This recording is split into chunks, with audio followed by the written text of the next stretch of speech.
Hello, it's Sean. Today I'm going to be doing a review of a Kickstarter that I recently got called Rescue Mac. This is published by Garish Games. As a disclosure, I actually work with the brother-in-law of one of the designers of the game. That's how I found out about it. I backed the Kickstarter with my own funds and purchased the game through that. So I'm not being paid for this review, but I just thought I would state that. So the idea of this game is that your friend Mac, who has taught you all of his skills, has been gotten himself into something he can't get out of, and now you're going to help him. So they don't say it outright, but this is based on MacGyver. You're going to use random things to create some tools to help Mac escape from his situation. So it came in this bag. That is the container for the game. We have a couple of different kinds of cards in the game and a little rule book.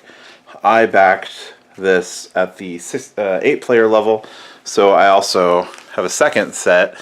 It's blue. They call this one the Branch Edition. It's got a little branch on the card here, so you can separate them out. So some of the skills are different, some of the characters are different. It's the same, it just allows you to play more players and has a couple of different cards in it. There's also the uncooperative expansion.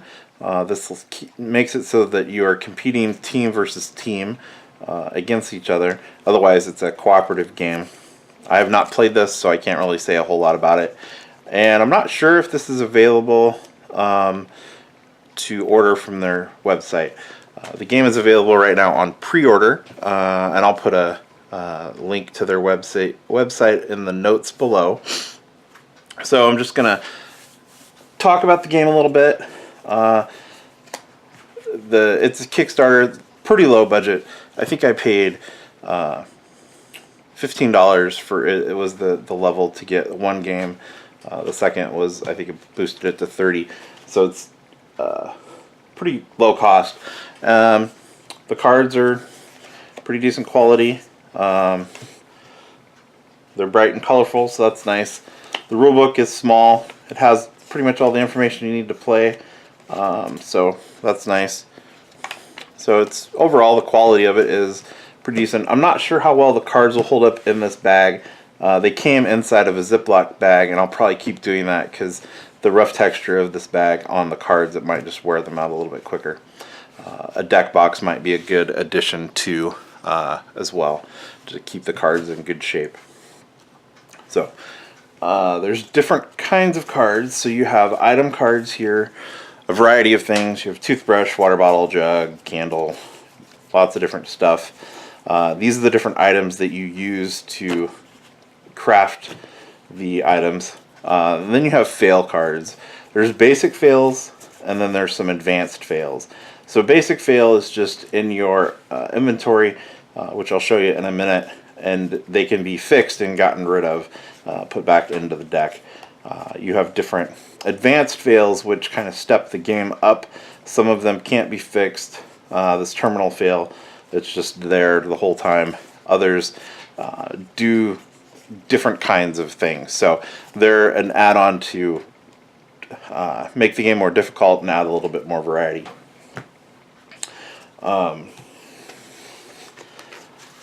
So you're trying to make these different items. So we have a lock pit and a cot, splint, an air pump, some others.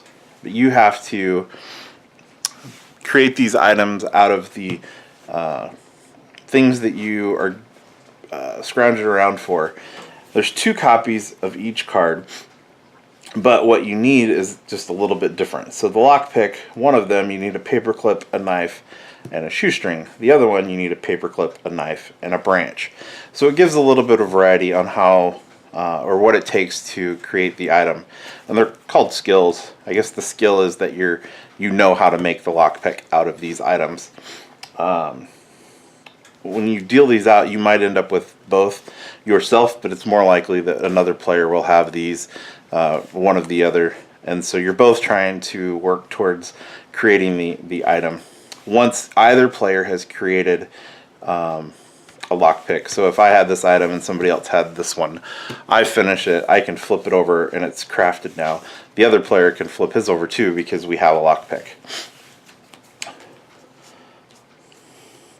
You have characters. These are dealt out to the players. Everybody gets one.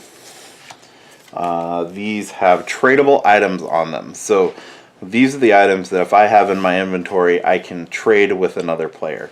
And each character is limited on what they can trade. So it's important to keep track of that.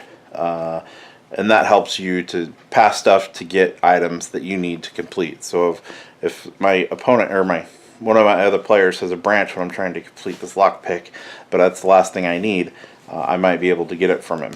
I need to have the item I'm giving away. It doesn't matter what they're having. So if I have matches in my inventory, I could give it to that player and get the branch from them. Each character also has a special skill. You have to discard 3 tradable items to do the thing, and then you flip your card over. So this character, Chris, discard any 3 tradable items to build a sawhorse, and then once you have the sawhorse, you get to hold 1 additional item in your hand. So instead of having 4 items, with the sawhorse being built, you get 5. Now, as I've played this game only a handful of times, we've only done, I think, a skill once or twice because they're hard to get. You only have 4 items. You need to have 3 items to use the skill, and they're not. It just didn't seem to be worth it most of the time that we played. But that is, I have limited experience with that. They're all different. Each character has a different skill, so that's kind of fun. It gives a little bit of variety. Each player also gets a fix card. These allow you to fix the fail. So if I have a fail in front of me, that's an item space that's eaten up by that fail. But if I have, say, a branch, I can play that branch on the fail, discard both, and draw to fill both cards. I can also fix items for other players. So if one of my other teammates has a fail on him and I have that branch, I can use the branch to fix his fail, and that puts him back in having more stuff. And that really matters when you get to people having 3 fails. Once anybody gets to 4 fails, you lose, regardless of the amount of time left. So you want to fix some of those fails before they get out of hand for somebody. And when you need 3 items to create an item, or to use a skill, you only have 4. You can't, if you have more than 2 fails in front of you, you're not going to be able to use that skill to create the item. So that's the game in a nutshell. I'm going to go through quick and show you how we set it up. So when we were playing, everybody got dealt a character and a fix, and we put them out in front of us, and then we're given 3 items that we need to create. So this case is split, a cut, and a lockpick. And then we have 4 items, and these are dealt face down at the start of the game. And we found that setting them up kind of in this pyramid worked well to just have access to stuff and be able to see. Of course, there's lots of ways to do it. So once everybody has dealt everything, you flip over your cards and see what you've got.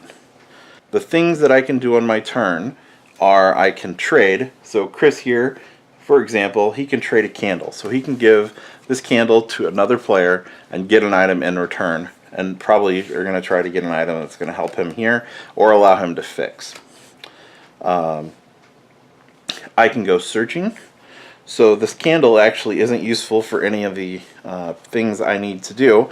So I can go and I can discard this card and draw a new item, and I now have some bubble gum. Again, not very useful, so I'm going to discard that and draw a different item. And I'm going to cheat here and draw a fail for my stacked deck. So now I have a fail. I cannot discard this card anymore. However, I can try to find things that allow me to fix it. So as you can see on the fix card, I can use the jug to fix this fail.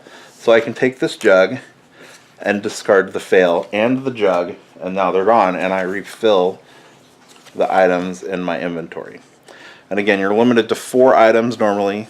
As we talked about, some of the skills can affect that. Each character has a different skill, so those vary a little bit during the game. Once I have all the items I need for these, and we'll just say that I have them. I use these 3 items, and I say I'm building the splint. I flip the splint over, and it's now created. Those cards are discarded. And whoever has the other splint card, they also can flip that over to show it's created. So now we've reduced the number of items we need to complete, and that is one of the objective of the game, is completing all 6 items. So I think that's it for actions. You know, the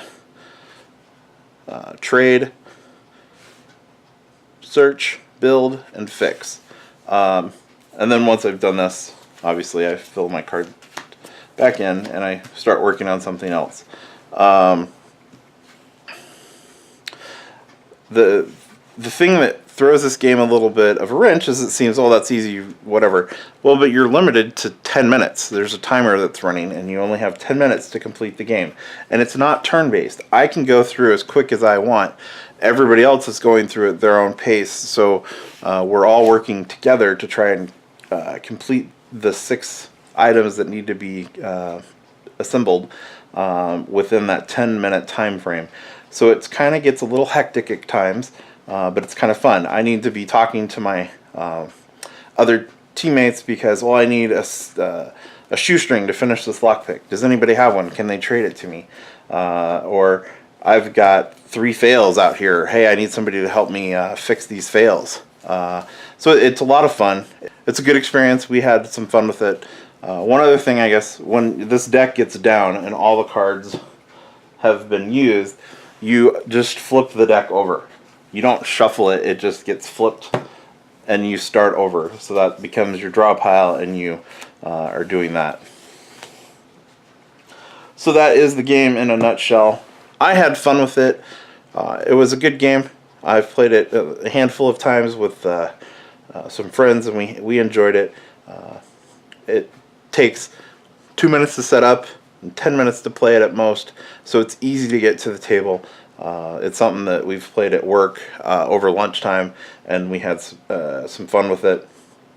It'll be a good game, and if you've got a group of people and maybe the other table of folks are not done with their game and you're trying to waste some time while they finish up so that you can reshuffle the players, this would be a good filler game. It's easy to play and can get through quick. So that is Rescue Mac by Garish Games. And like I said, I'll put a link in the notes below so you can go, and currently it is on pre-order and it'll be for sale after that. If you like this video, you can give it a thumbs up. If you want to see more videos like this and the other projects that I work on, you can subscribe to my channel. If you have any questions or comments about this, you can put it in the comments section below. Thanks for watching.